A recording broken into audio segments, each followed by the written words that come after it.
Welcome everyone. I hope you can hear me. And if you can hear me, just if you can type in the chat box.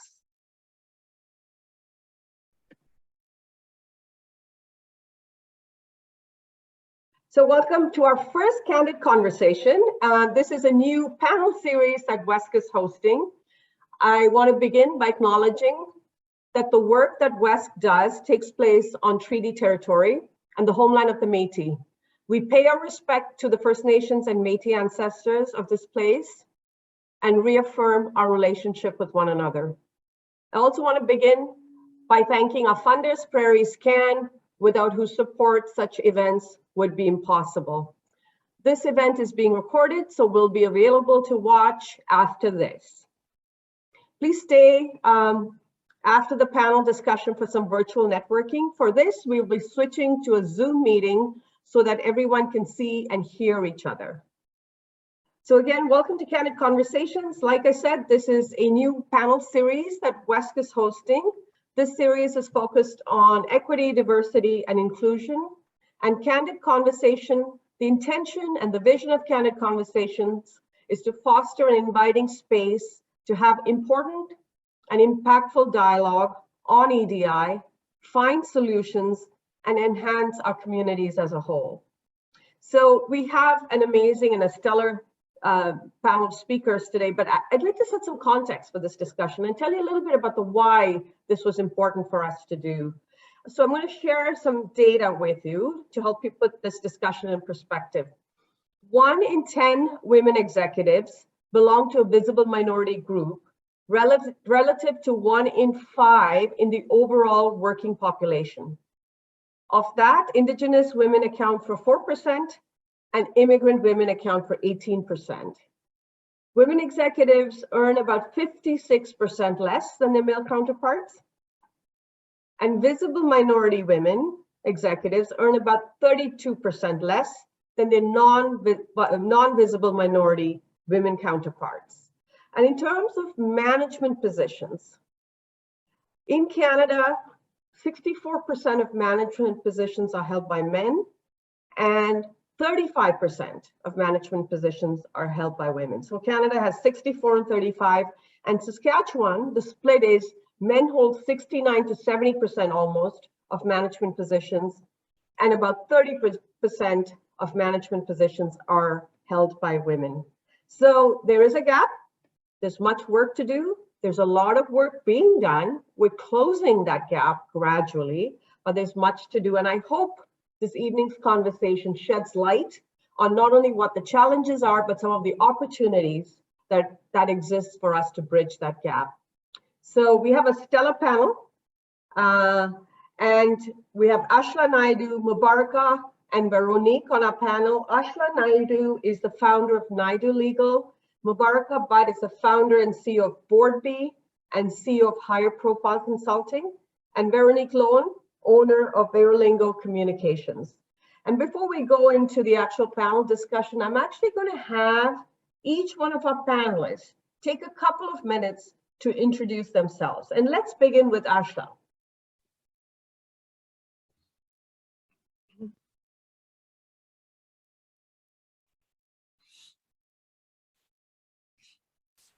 Hi, everybody. Thank you so much, Prabha, for the nice introduction and for asking me to speak today to WESK. My name is Ashla Naidu. I'm the founder of Naidu Legal in Saskatoon. So I'm a lawyer here in Saskatoon. I'm practicing pretty much exclusively in family law, but we also do other areas of law at our firm. We are in the process of growing right now. So when we first started, it was myself and my paralegal Jody who started the firm.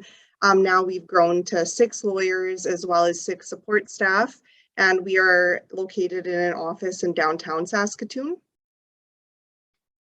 Thank you. Over to you, Mubaraka. Hi, thanks, Prabha. My name is Mubaraka Butt, and I am a people and corporate strategist, also an activist and founder, most prominently speaking and advocating for gender and racial diversity, equity, and inclusion in leadership positions.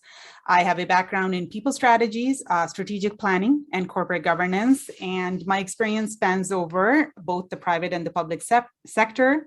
across transportation and logistics, municipal government, events and entertainment, as well as numerous nonprofit causes. I am very passionate about helping boards adopt change leadership strategies to create a diverse and inclusive board of directors, one that is representative of their stakeholders. Thank you, Mubaraka, for that. Over to you, Vero. Hi, I'm Veronique Lowen. I have been in Saskatchewan for 30 years this year. I immigrated here from France, more specifically from the island of Martinique, from which I just returned a couple days ago. Professionally, I was involved in the uranium mining industry for 25 years until I decided to hang my own shingle and become a communications and translation consultant. I help a number of private, nonprofit, corporate, crown corporations here in the province and actually across Canada. My goal is to help people communicate better, whether it's internally or externally.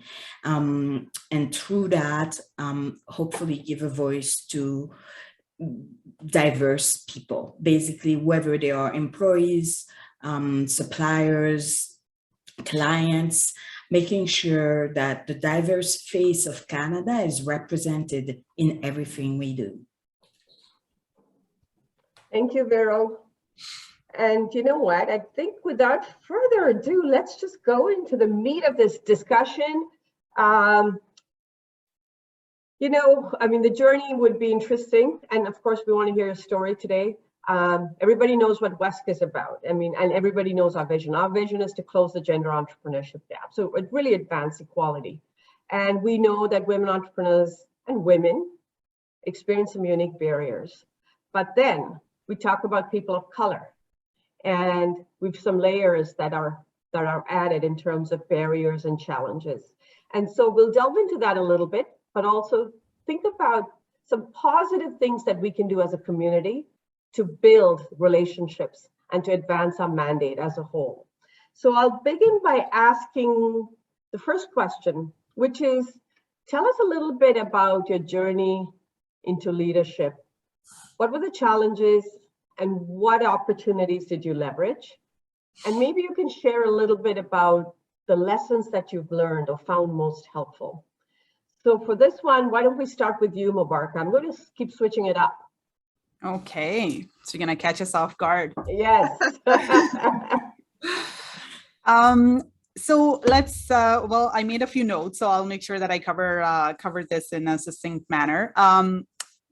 The journey into leadership, my first job interview out of university was for an administrative position. When I went into the interview, they offered me a management position instead. That was another vacancy they had. So I was very fortunate to start off in management. As nervous as I was at the time, I also had a boss who was a great mentor, and I learned a lot from her. And my career from there progressed fairly quickly from middle management positions to senior management, both in the private and the public sectors, until I found the most rewarding place to be, which is what I'm doing recently. And that's right between the CEO and the board of directors. And that's where I founded Board B, which helps qualified candidates connect with boards and actually get a fair shot and getting a seat at the board table. So clearly this cause today is very close to my heart. As far as the challenges that I faced and the opportunities that I leveraged, I would say that one of the biggest challenge was probably not, for me personally, was probably not so much getting a seat at the table as much as it was keeping the seat at the table. You know, whether it was tokenism or fair and square merit that helped open the doors and create opportunities for career success. For me, the most challenging aspect was, in fact, having a voice and keeping and making sure that that voice was heard at the table where it mattered the most. And I think it had to do more so with the constant pull towards conformity and mediocrity, you know, and so if you had something different to say, the difference that you brought to the table became about you being different as opposed to the merit of the idea itself and the idea being evaluated from an objective perspective. So I think that was one of the challenges that I have seen in the last 15 years working in Saskatchewan.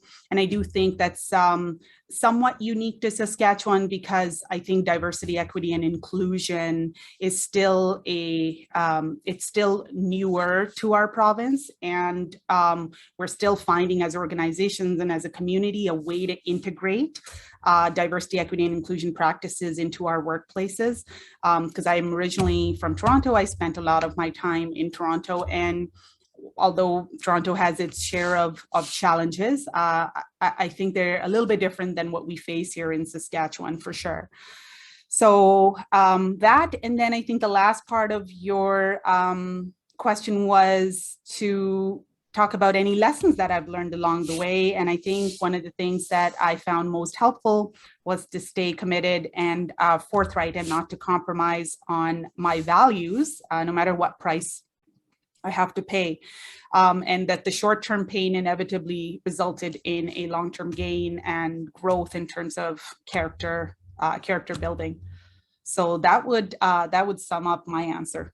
Oh, great, fantastic. You know, you made an amazing point around conformity and mediocrity and how we can get pulled into that and the perception that, you know, the comments are based on those cultural differences as opposed to the merit of the idea. So I love that. I might dig deeper into that later, Mubaraka, but I'm going to keep going here and give our other two panelists a chance to respond to this question. So maybe let's go over to you, Ashla. Sure. So I guess my journey into leadership took a couple of years. So when I first started practicing law, I was practicing at another small boutique law firm in Saskatoon. And just, you know, I wasn't unhappy in practice. I've always, you know, pretty much done the exact same thing and, you know, enjoyed practicing law in the areas of law that I've been practicing in, but I felt that I wanted something a little bit more. A big part of that was that I feel like I am a little bit different. I'm a young woman practicing law, so I'm 35 at the time that I transitioned out on my own. I had just turned 30.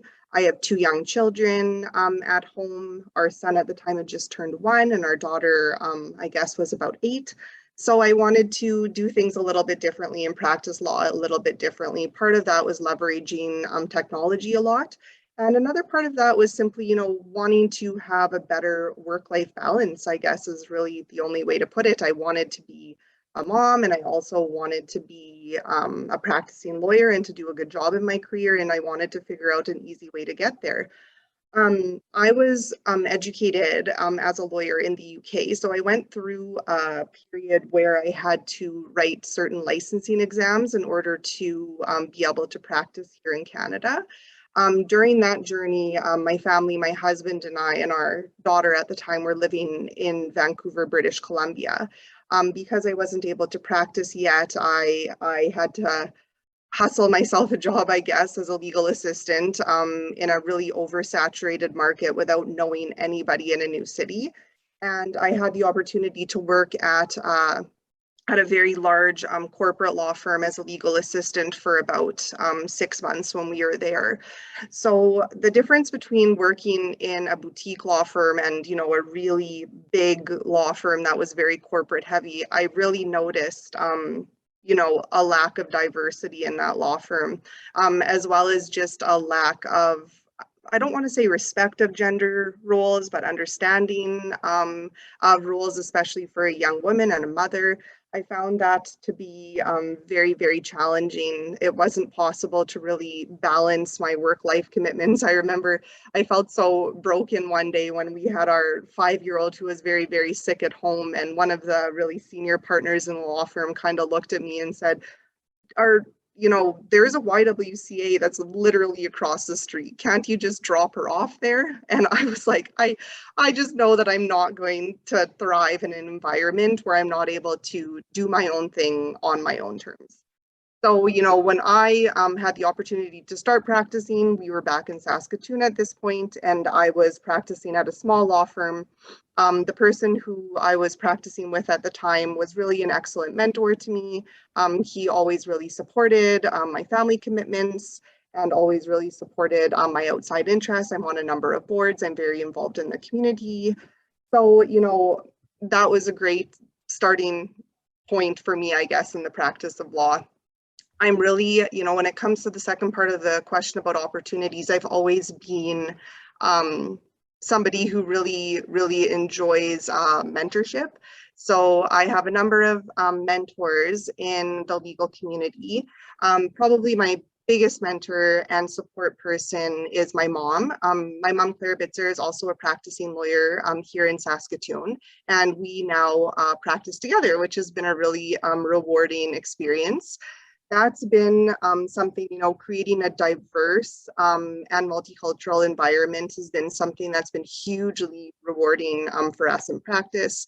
Our firm has, my mom is the most senior practitioner at our firm. And then there's other lawyers who are a little bit older than me, trickling down to my sister, who's our most junior lawyer at this time. The firm is all women currently, and you know, I really like to see that diversity within our firm of all different ages and people from all different ethnic backgrounds. It's been, you know, hugely rewarding to lead a really diverse team. Okay, awesome, fantastic. Over to you, Vero. Right. So to go back to the beginning of your question, talking about the journey, my journey into leadership, if we assume leadership in a senior role, if that's the context we give to leadership, as in leading and being part of, say, the management team or the senior leadership team, that happened fairly late in my 25-year career in the mining industry. And I only have one person, I think, to blame for that, myself.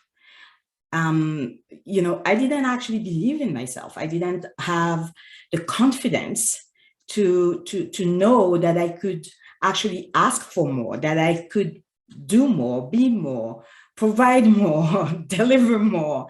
I mean, I knew I had the capacity. I've always known that, but I didn't know to ask. I didn't know to put myself forward, basically. I think it's part of my education, maybe. It's part of the fact that, you know, the way I was raised and the people I had surrounding me, but it's also part of what I saw around me. Here I was in the mining industry 30 years back, 25 years back, you know, male-dominated, white male-dominated in Saskatchewan.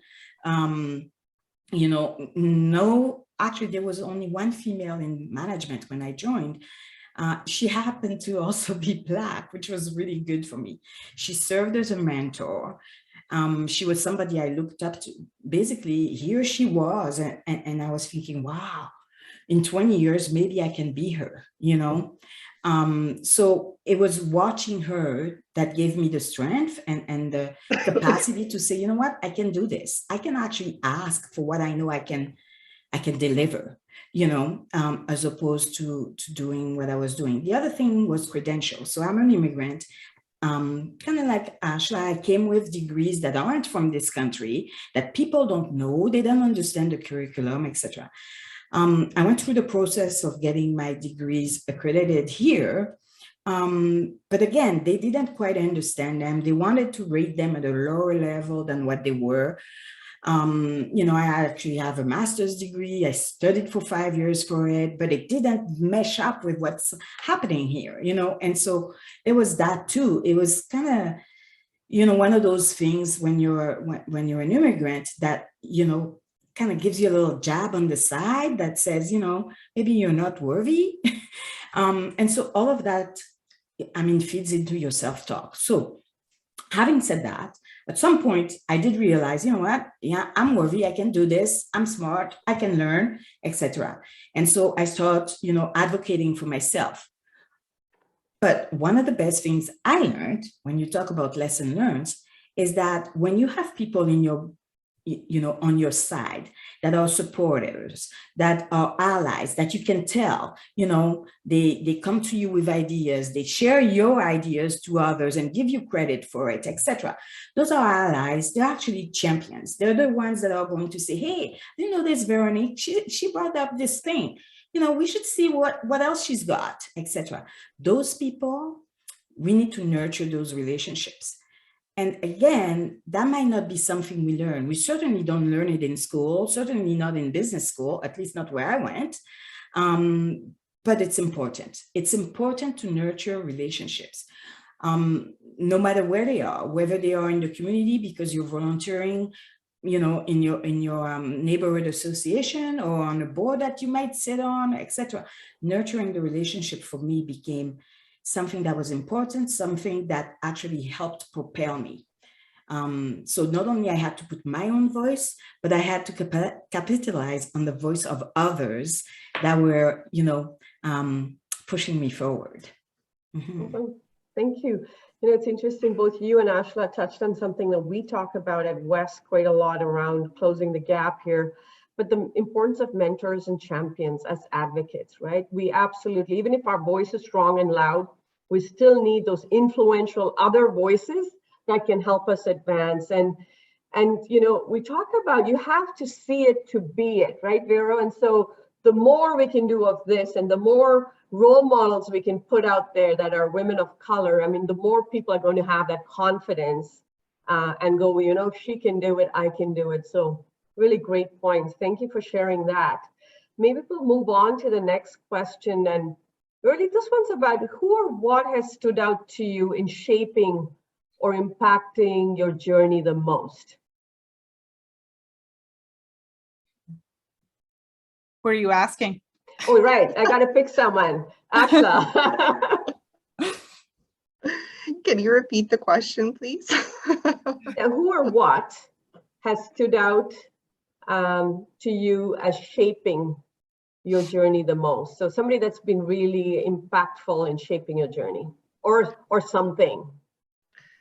I think just the drive of wanting to do things a little bit differently, I touched on before. My mom is a practicing lawyer, and seeing her juggle motherhood as well as practicing law for a number of years was, really influential in my journey to practice law. I think that, another thing that's been really impactful as a woman in a position of leadership, growing a team right now, has been really focusing on trying to hire people that fit the culture of the firm. There's been some transition since I first started NIDU Legal. And, there's definitely been some lessons that I have learned as far as trying to create, a really great, strong team, a really diverse team that has, really led me to feel that, creating a good culture and having that good fit is the most important thing, I think, for me. Mm-hmm. Yeah, well, that resonates with us at WESK. I've been through that same journey, so thank you for sharing. Let's move to Vero on the second question. Do you want me to repeat the question? Are you okay with it? I think I've got it. What has influenced or what has impacted? I would say a couple of things. The first one was being passed over for a promotion that was clearly mine.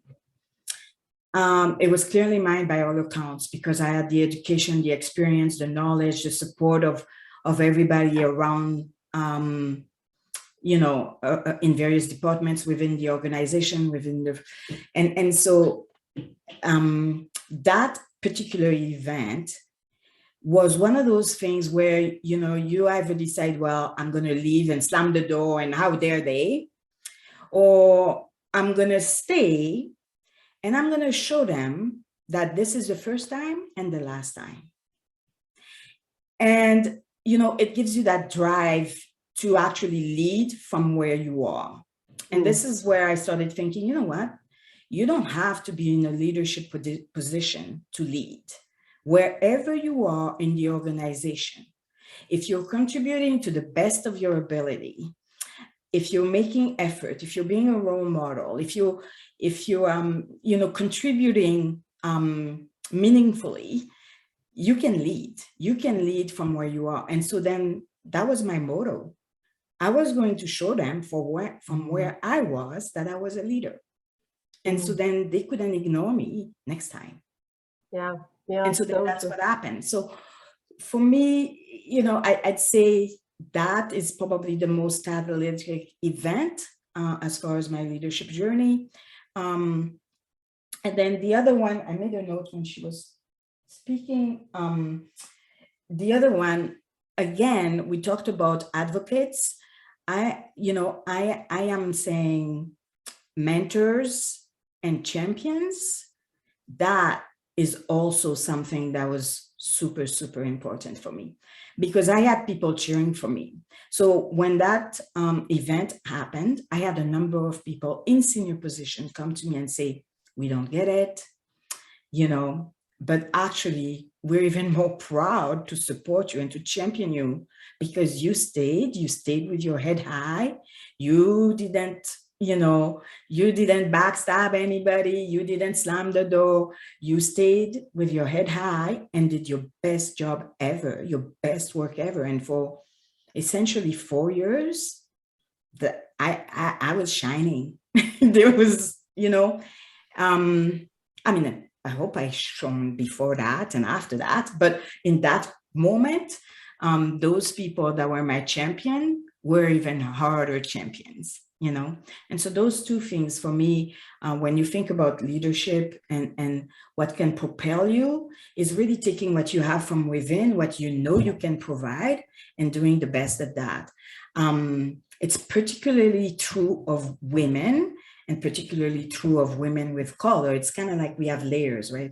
So you're a woman, and so then you've got some difficulties that come with that, and then on top of that, you're of color, and then on top of that, you're an immigrant with an accent, and so you layer all that cake. But it's not being lost in the cake. Basically, that's what it's about. It's knowing that you can actually show your value regardless of what biases people may have based on all of these layers. No, love that. It's so true what you said, because generally speaking, we say that a catastrophic event, a tragic event, a challenging event really is an opportunity to reveal a person's character. So it's not what happens to us, but it's how we handle it, right? And so you handle that situation with so much grace and dignity. And so true that no matter where we are, we can demonstrate leadership, because people are always looking to the top, but it exists at every layer and every level. So I love that you were able to demonstrate that. Over to you, Mubaraka. For sure. In my earlier career, I was always a sucker for fairy tale leadership, and I could admit that I probably, in my naivete, gave too much credit to leadership titles as opposed to leadership traits. And very quickly, I think I learned that I had to shift my focus on understanding leadership traits, and that leadership really was something that had to earn my respect and not just be something that you handed over. So I guess the biggest lesson for me, and that impacted my journey, was I learned who to be by learning who not to be. And I think I was surrounded by a lot of really good mentors and people who encouraged me and supported me, and champions is an awesome word to use in this case, Veronique, as well as allies who believed in me and the competence and what I brought to the table. But at the same time, there were also lots of people along the way who I learned from very quickly as I got my heart broken, that this is who I do not want to be. So I think that has probably influenced my leadership style the most along the way. Okay, thank you. I'll move on to the third question. Why is diversity and inclusion important? I mean, generally speaking, why is diversity and inclusion such an important topic? And why now? So let's start with you, Vero.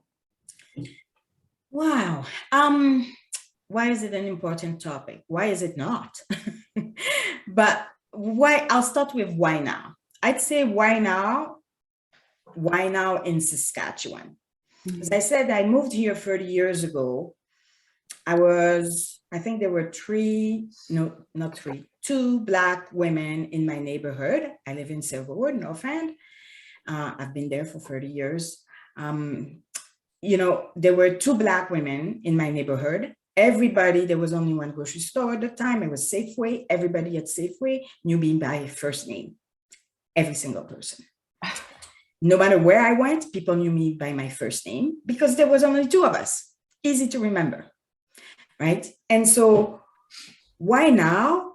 It's because the face of Saskatoon, the face of Regina, the face of Saskatchewan is changing.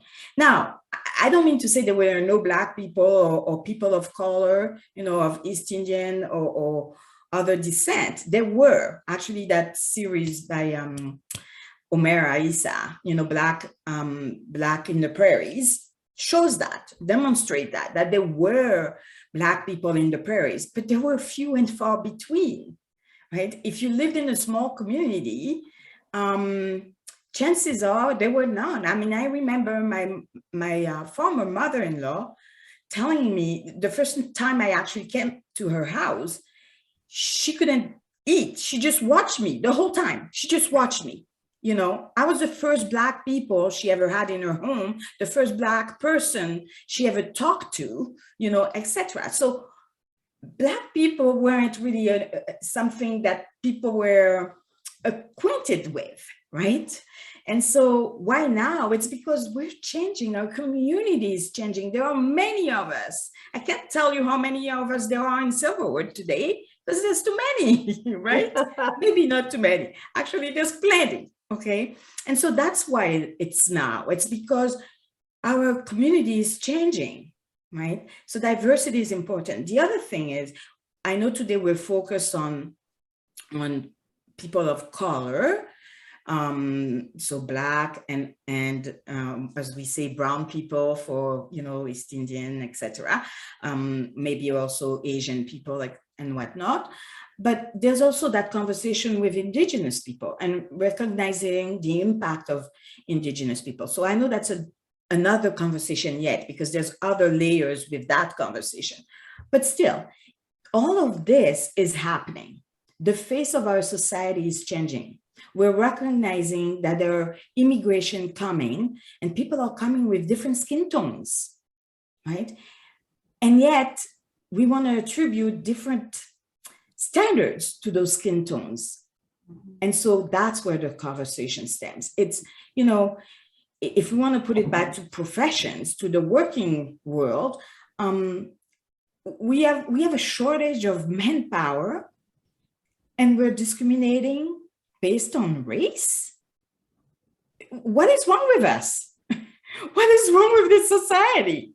That's why it's important. We can't, from one side, say we're lacking, people, workers, and on the other side say, but we all want them to be male and having been raised in Wadena.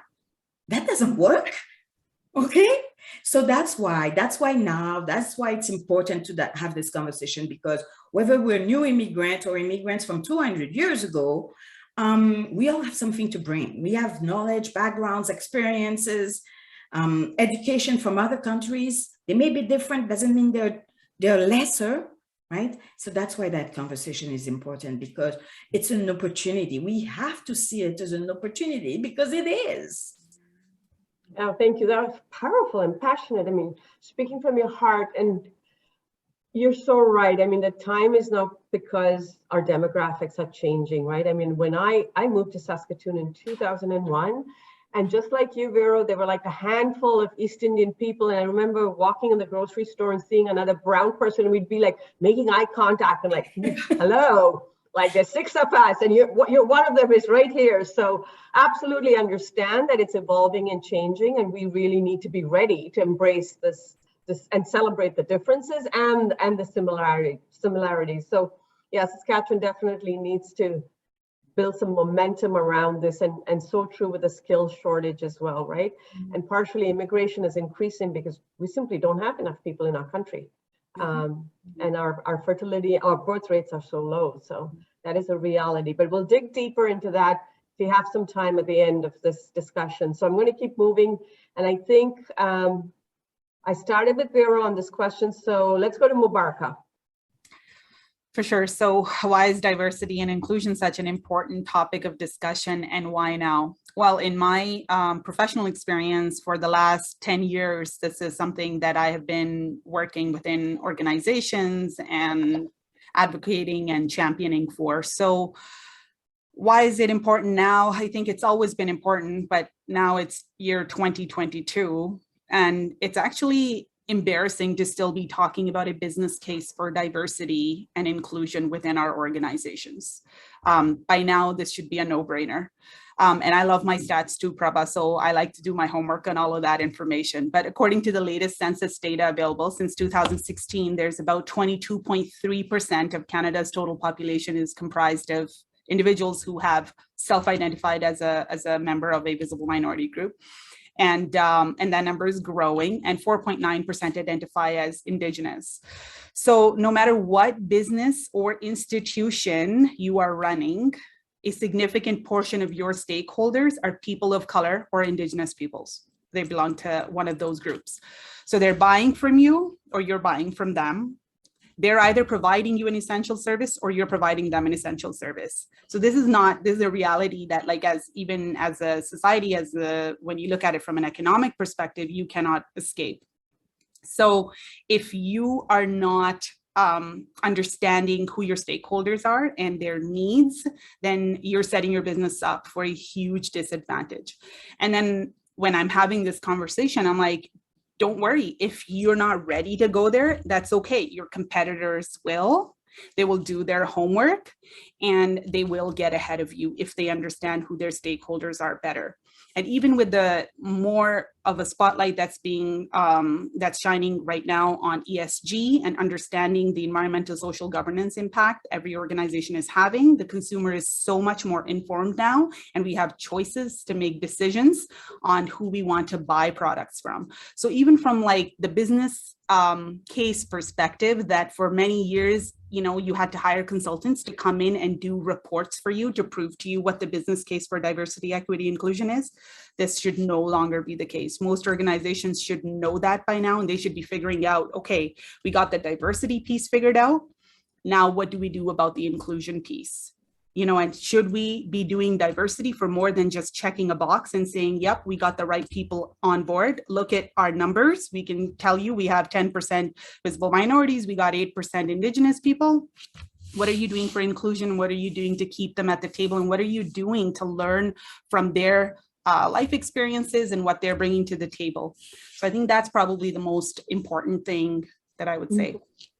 Wow, that's powerful. There's so many points there, but I'm not going to focus and pull anything out at this point because I'll keep moving to Ashla, and we'll come back hopefully. Over to you, Ashla.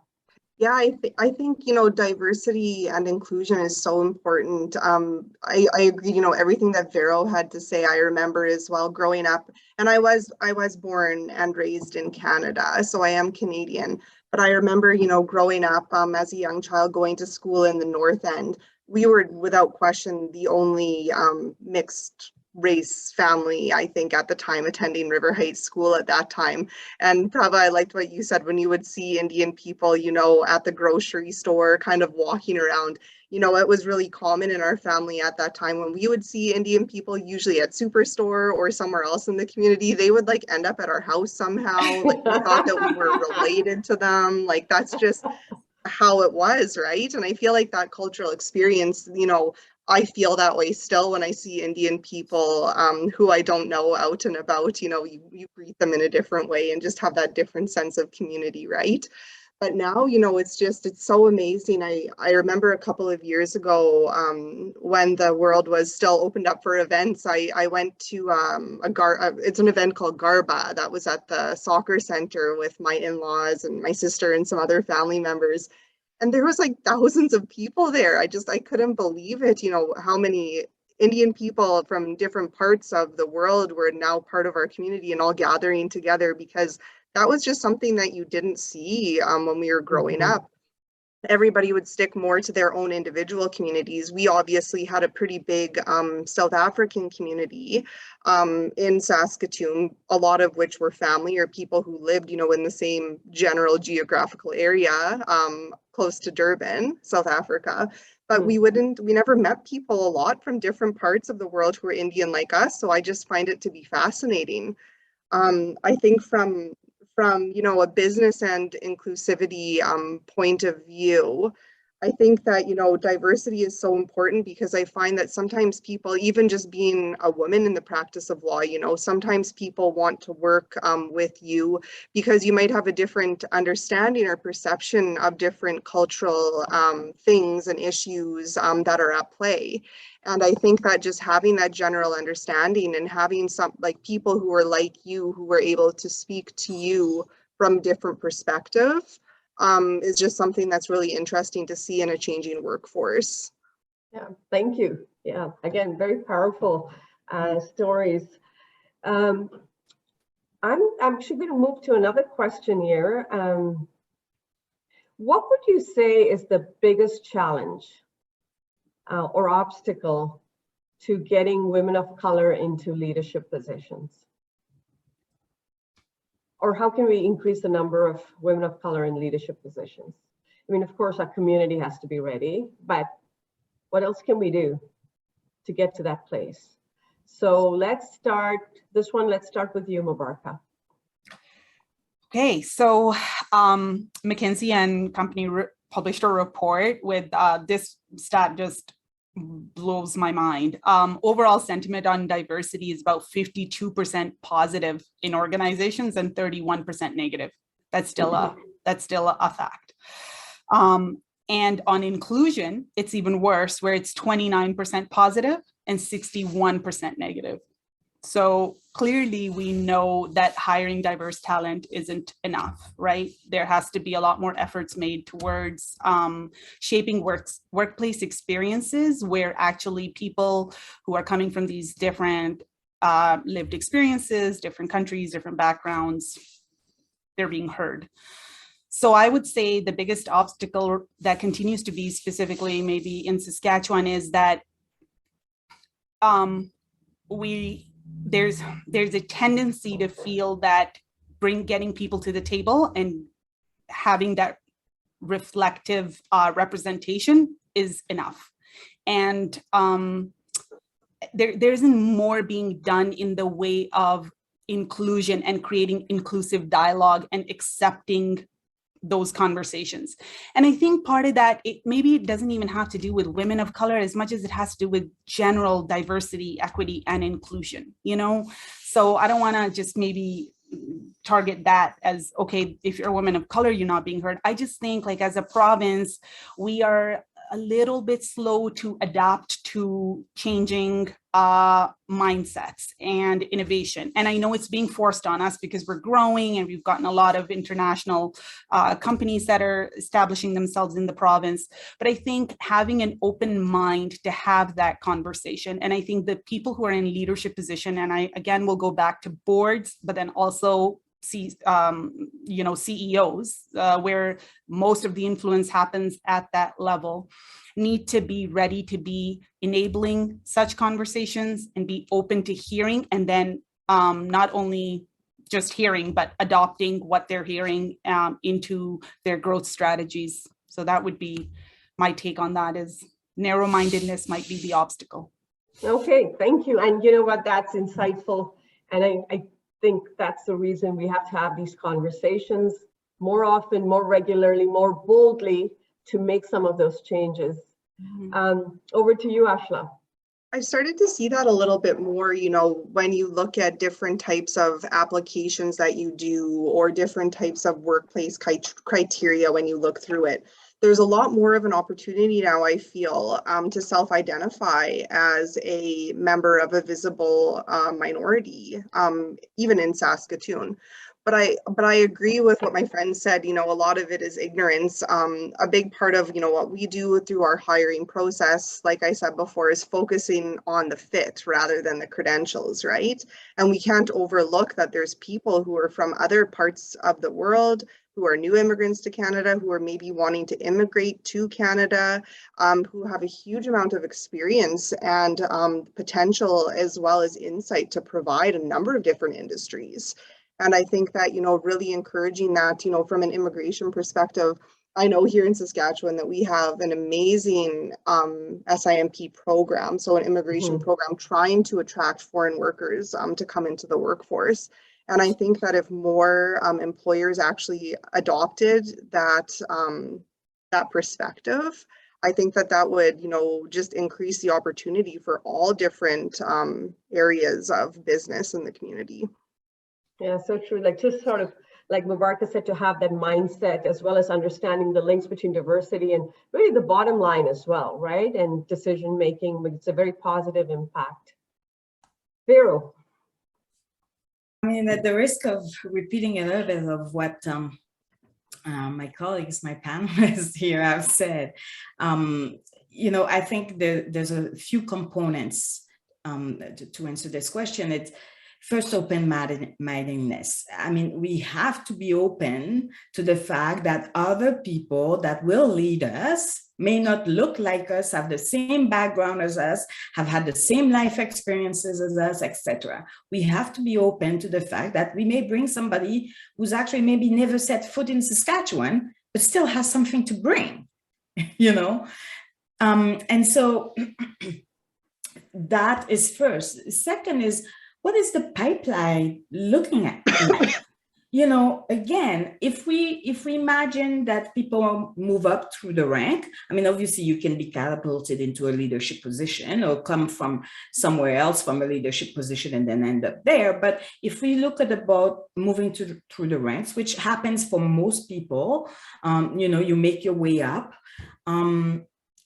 What's coming into the pipeline? Who are we bringing up? Who are we giving opportunities to?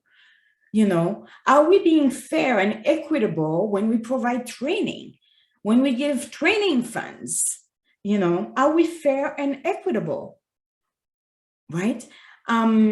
Somebody's on mat leave.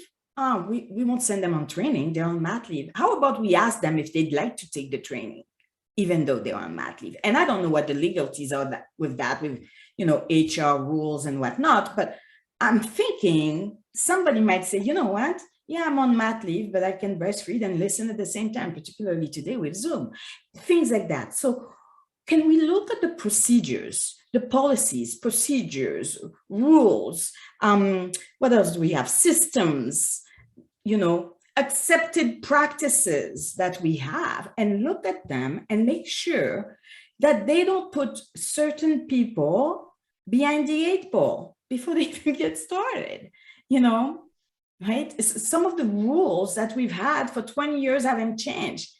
Is it time to maybe take a look at them?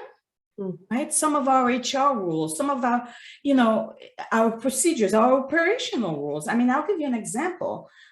So from the mine site, I go to the mine site, I'm part of the leadership team, part of our, part of the things we did when we went to the mine site as a leader, as a manager, was you take a walk around with an employee, any employee, you take a walk around and talk to them about what they do, why they do it this way, what's working, what isn't.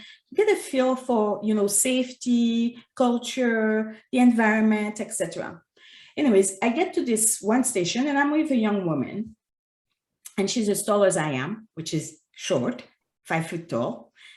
And she's leaning on this bench, trying to reach this bottle of acid to do whatever she's going to do, you know, this process.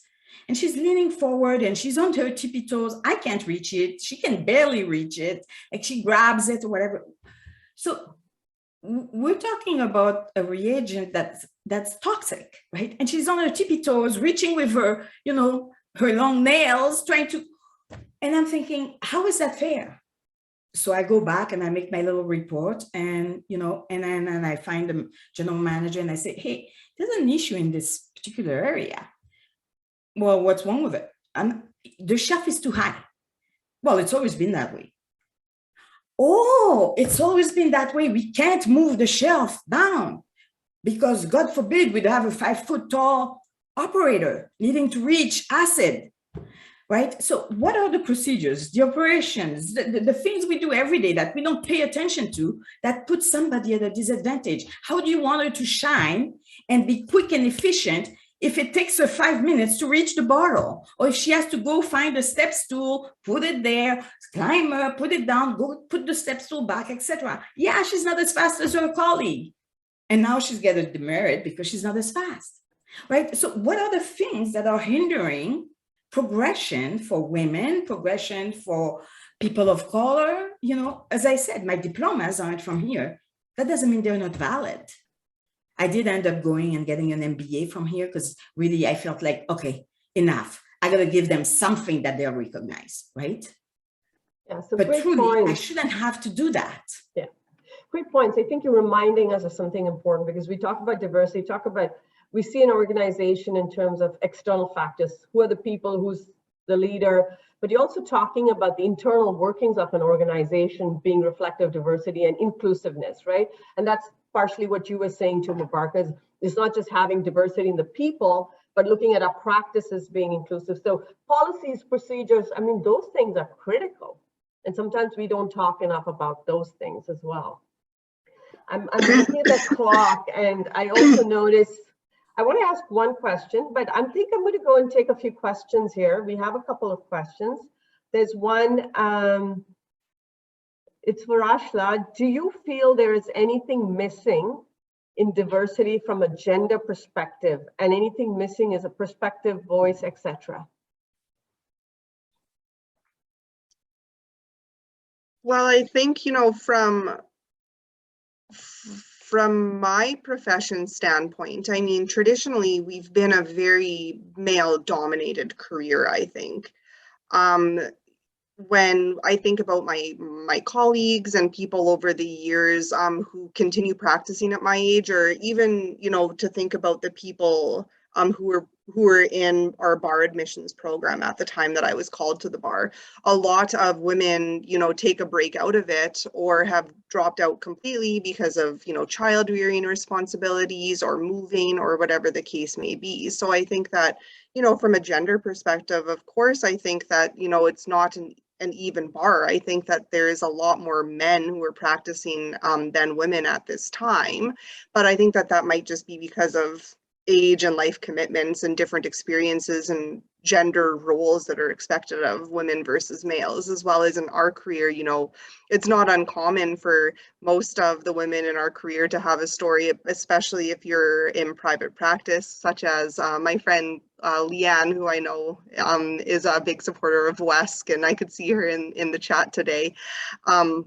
But, you know, we've had conversations about this over the years, that it's not uncommon for young women who are mothers-in-law to just never stop working because you feel that, you know, you're never going to be able to get your client base back, or that people are going to forget about you if you're out for a while. So yeah, of course, I think that, you know, the diversity in the bar could greatly increase if there was probably more support for, you know, the different roles that men and women take on in their lives.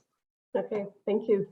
And welcome, Leanne. I guess I have to say Leanne Johnson is our vice chair and on our board of directors, and a great asset to our organization. We have another question, and this is, what is your definition of success? So any one of you. Loaded question. Mm-hmm. So anybody, anyone take a shot at it? I think being true to your values, no matter what the cost of that is, or what the price you have to pay. I would say, for me personally, the definition of success has always been, it's heavily weighed on my value system and what's important to me, whether it's my, you know, personal values or religious values or things and practices that I strongly believe in. So I would say being true to that, and that's easier said than done as well. You know, there are often times where you'll be tested on those values and you'll have to make some tough decisions. And so if you can come out of those tests and trials and still feel that you were true to your values, that to me defines professional success in any case. Thank you. Anyone else? Sure. I mean, I would add to what Mubarak has said. I truly I appreciate her remarks. Values are, I mean, they're the most important thing. I mean, if you're ready to compromise with your values, what else are you going to compromise on? But beyond that, I would say that for me, success is being able to be truly who I am, you know, and not compromising on that. And I know I'm not everybody's cup of tea, and I'm not everybody's, you know, favorite person or whatnot, and that's okay, you know. But in what I do, I am who I am, and I stand on my 2 feet, and I provide the value I know I can provide. And if I know I can't, I will also tell you that, no, this is not in my wheelhouse, sorry, you know, I'll recommend someone, right? And so to me, success is that, is knowing where your value lies, your value and your values, and then knowing that you can be your true self, and that you're okay when people don't accept that, but that's okay. Yeah. You're not compromising that. That's success for me. Success is being able to be part of this panel today, part of this room with all of these people. I mean, 37 of us right now, you know, that's success to me, is being to have those conversations, right? So it's, you know, often we equate success to financials and to what we have, you know, and to the house we live in and that sort of thing. Yeah, that may be an element. I'm not gonna lie. We all like having an extra dime in our pocket. Great. You know, although I don't know what you can buy today with a dime, but whatever, you know what I mean, right? But beyond that, really, for me, success is being proud of who I am and going out there and doing my best and knowing I am doing my best every day. That's success to me. Veronique, one of my You sure are, Vero. Vera, one of my dear friends always tells me it's better to be someone's shot of whiskey than to be everyone's cup of tea. And I don't drink, but that quote has helped me at times. I'm going to keep it. Yeah, that's a good one. Yeah, that's a good one. I'll take it too, Mubaraka. So there are a few questions here. So there are about 3. So let's just keep moving, and maybe do you feel it is a requirement to climb the corporate ladder to be successful? How do you balance your values and demands of the corporate world? And I think some of you responded to this question, but anyone wants to add anything to that? I would say that you need to find what you're satisfied with. If climbing the corporate ladder is what your cause is, you want to be at the leadership level, you want to cause change and influence change, and that's what makes you truly happy, great. But if you're happy being exactly where you are, then don't take any pressure on yourself to feel the need to climb the corporate ladder at all. If you think that you're going to climb the corporate ladder and suddenly you're going to be able to see cloud 9, that's not the case. I can guarantee you that. You know, it actually gets cloudier and darker as you climb the ladder too sometimes. So be cognizant. The weather forecast changes as you climb the ladder. And you're all by yourself. Yeah. Yeah. Anyone else wants to take a shot at it before I move to the next question? All right. Oh, Vera, okay, good. No, I'm in agreement with Mubaraka's comments, so yeah. Then we'll keep going to the next question. While there is more opportunity and encouragement to self-identify as a minority, do you feel some Saskatchewan companies may be greenwashing this information to gain opportunities versus celebrating and encouraging diversity? Absolutely. Can I jump in? Yeah, please do. Yeah, absolutely. I mean, right now it feels a little bit, and maybe I'm the only one feeling that, but to me, it feels a little bit like there's a bandwagon, right? We all have to be diverse and inclusive. I mean, it's you know, it's diluting it a bit. I think it's diluting the importance of this subject a bit. And so, yes, people are jumping in and you know, and claiming that they're diverse, etc. But to to one of my colleagues' points earlier, it's not just about having or bringing the people, it's about retaining the people and growing the people. That's where the important factors are. And so I go back to the nitty-gritty of what are your procedures, what are your processes, your operating, your ways of operating, et cetera, et cetera. And so to me, you know, once you have the people, what are you doing to retain them, to grow them, and to ensure that it's not just lip service, it's not just a statistic, or it's not just something so that you can get some government fund for some program or project, right? It has to be truly valued and part of your ethos, I guess, you know, not just a check mark, not just a stat, but really become part of who you are, that you actually value what those people bring, no matter who they are or at what level they are.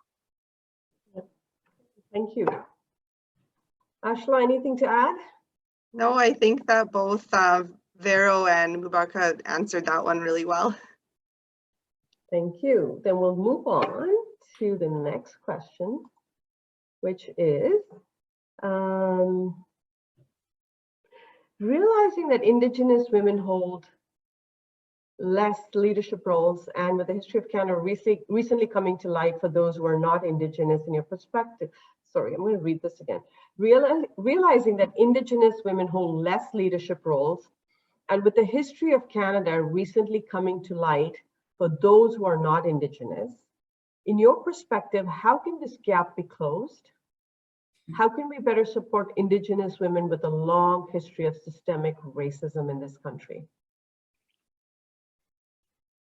It's a powerful question. Do you want me to go, Vero? You seemed like you were ready. Oh, yeah, I was, and then I saw you, and so you go. This is a tough one. And I think one of the things that we need to all realize is that we don't have all the answers. And this, so much of what we've learned in the last year is new, and it's heavy, and it's difficult to tackle. And I think we need to start having conversations with people who are from the Indigenous community. We have so many powerful leaders, both in Saskatchewan and across Canada, who are women in and from the Indigenous background. I think we need to have open dialogue with them, and we need to hear from them what they think needs to be done to close that gap. No matter what, even as a person of color, I cannot take the position and assume the position of an Indigenous person, because I haven't lived that experience. I don't have anyone in my family who was impacted by the residential schools and the system and the trauma that resulted from that. So I would say to have open dialogue and involve these people as community champions, as advisors. And I don't think organizations, in all fairness to even organizations and businesses, don't have a strong handle on this, but you need to find the right people who have an understanding and engage in constructive dialogue. One of the things that I realized myself over the last year was I reached out to my colleagues before I had any social engagements where I had to have a conversation to just even find out, how do I acknowledge what's going on? You know, things like around July, August, if I was getting into a webinar of some sort, I wanted to know what type of acknowledgement do I need to have? Do I need to speak about this? And so I went right to my Indigenous colleagues and asked them for their advice. What's appropriate right now? What are you guys feeling? How do I empathize with my other Indigenous friends? So I think we need to ask them the question and let them guide us. And we need to not be afraid to have that open dialogue. And you can always start with, look, we want to understand this better. Help us understand this better. Because I don't think silence is the answer. Because I think silence means like accepting whatever the case is, and it doesn't really present any kind of a position on the very ugly issues that stand before us. So don't be afraid to reach out to the people in your network and learn from them and let them guide you. Thank you. Anyone else wants to add anything to that? Sure. If I can add to Mubaraka's comments, I would say we all have to also take a step back and think all of this that's coming to light today, and the conversation we're having today, all of this has been years, decades, century in the making. It's not going to get solved overnight. We have to quit thinking that we can just wave a magic wand and it's going to get solved. It takes years. It took decades to get to where we are today, just acknowledging. It's going to take years to actually move away from that and be at the point where we not only acknowledge, but we respect, we trust, we engage, we hire, etc. It takes a while. It doesn't happen overnight. But for it to happen, we have to put those stepping stones, those blocks, so that we can climb up and make things happen. And so for me, there's two things. When we think about the professionals and people in the workforce, education is where it starts. We all have to be educated. It's harder for us at my age, but we can still do it. We can still learn every day. And so it starts education, and the earlier we can start, the better. It starts with making sure we have a pipeline of young Indigenous women, of young immigrant women, of young, women of color, etc. That will replace people like me, like you, etc. Right? It's knowing that they are coming up, that we're raising them up. So it's ensuring that they have the opportunity to educate themselves, to learn, to have experiences, to be summer students, to be apprentices, etc. It's giving them the opportunity.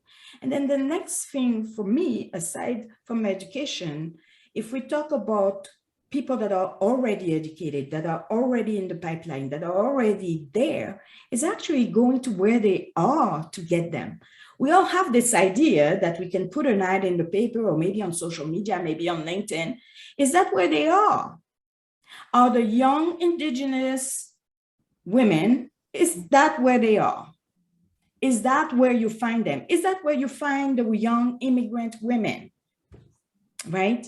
Where do you find them? Go where they are. I mean, it's not because it works for your average white male or 50-year-old Black female like me, who's been in this country for 30 years, so I think I get the system a bit, right? It might not work for somebody else. Where are they? If you're really inclined to getting them in your organization, to making sure that they're part of what you're building, then go find them where they are. And if you don't know where that is, ask. Thank you. Anything to add, Ashla? I think that's exactly it. I mean, to create a more diverse workforce when it comes to the experiences of First Nations women in particular. I'm not a First Nations woman, but I think that, we all have a responsibility to become more educated and not ignorant to these very important issues. I think that, there's a lot of really amazing First Nations women who are doing incredible things for our community. I, for one, sit on a board in Saskatoon, which is called Crystal's Gift. That group is ran and was created by two really strong First Nations women in Saskatoon. One of them is Kendra Weenie, who's a teacher, and she's also an advocate and author for domestic violence. And the other is Tanya Larose, she has pretty much celebrity status in Saskatoon, but she is a realtor with Royal LePage. And this organization, essentially provides support and gently used clothing for single mothers in our community, all single mothers, not just First Nations single mothers. But as a volunteer and board member with this organization for 2 years, I think even just understanding different cultural practices, we have a major event every single year that incorporates elders and other members of the community and aunts and uncles and special prayer services. I just think that, having a better understanding of the importance of everybody's roles and women's roles in the community is just really an amazing thing. Thank you. I mean, and it's true. I mean, at WESK, we truly believe that we need a very integrated, dedicated, specific approach and strategies to close that gap that came up in the question. And so we do have MatStick, which is a program to support Indigenous women start a business. And one other thing I did want to mention while everybody was still on the call is the next panel of Candid Conversation is actually a group of Indigenous women talking about similar issues. So want to make sure we dedicated a panel to Indigenous women. So stay tuned, that's coming next. Let's take our last question for the evening. Could you talk about a situation where you advocated for diversity or inclusion in the workplace? And what was the most challenging part of doing that? And what was the response?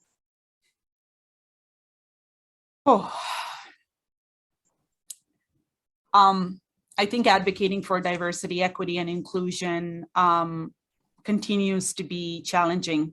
Ask people who work in diversity, equity, and inclusion solely, and that is their cause, that is their job on the daily.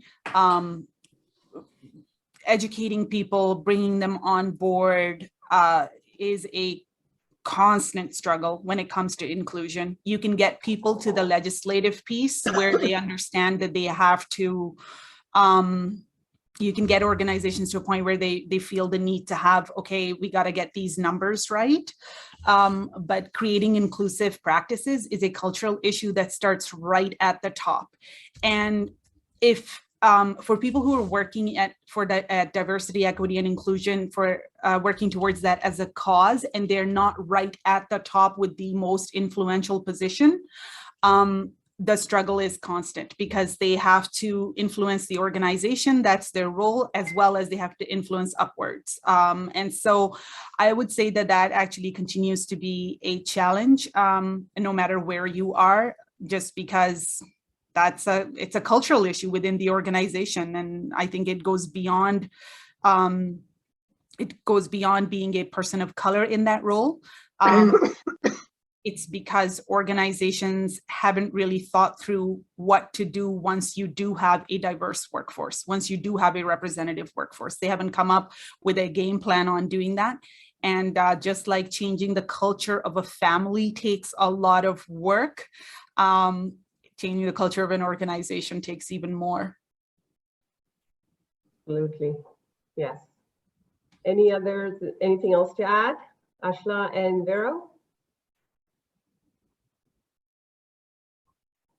I just think that, I mean, I have several examples, but I just think that, like Mubaka mentioned, change is hard, no matter what kind of change it is, and so now you want to ask, it's even harder to ask people to change in the face of diversity and inclusion, because it causes people to actually question their own bias. And no one wants to believe that they're biased. And no one wants to believe that they may be a little bit racist, And so it's hard, because it's not just changing the system, it's also changing who we are. And that's tough, right? And so to change the culture, you actually have to change the individual, or help them realize that they need to change, because you can't change them. They need to realize that they need to change, right? And so that's why it's hard. So, I can be in a room and say, well, isn't it interesting that in that whole pool of 15 people that you're going to interview, not a single one is female? Or isn't it interesting that not a single one doesn't have a name that's Anglo-Saxon, right? So it's one thing for me to point something like that out. It's something else for the person across the table for me to actually pick it up and hear what I'm trying to say, and actually want to do something about it, because now it causes them to have to reflect and question who they are, what they do, how they do it, right?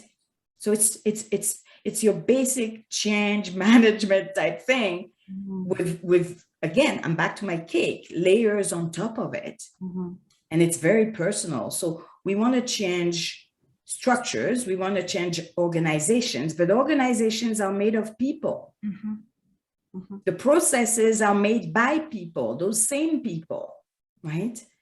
And so that's why it's hard. I mean, I know all three of us have probably dozens of examples where we've tried to impart and mention some things, and then we hit brick walls over and over and over because it's people, right? So unless we individually decide we're going to face what's in front of us, it's going to remain tough.